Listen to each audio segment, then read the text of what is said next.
All right, another big story following this morning. President Joe Biden right now assuring that he stands strong with Israel and Ukraine. And he gave a 15-minute speech on this where he talked about banding together, and he addressed also the issues with Hamas. Now, the president also relying on the financial aid that he hopes Congress is going to pass on.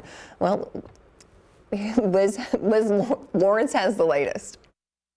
We're facing an inflection point in history. This morning, President Biden comforting the nation and standing firmly with Israel and Ukraine as he pushes forward with an aid request to Congress to help both of those nations at war.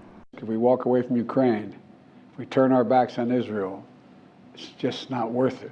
Biden announcing that he will request $105 billion in aid from Congress, $60 billion for Ukraine and $14 billion for Israel, describing the generational impact it will have.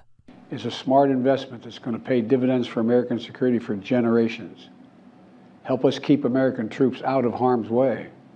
Help us build a world that is safer, more peaceful, more prosperous for our children and grandchildren.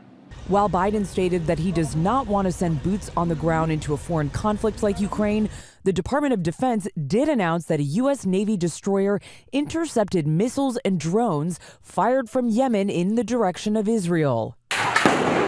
As tensions rise in the region and a ground offensive for Israel into Gaza appears imminent, the president also urging the public to retain American values.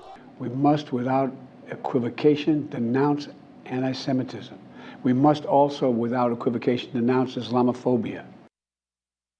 As the situation on the ground in Gaza continues to deteriorate, the White House and Egyptian officials have indicated that the first round of humanitarian aid, 20 trucks containing food, medicine, and water, are expected to cross from Egypt into Gaza later today.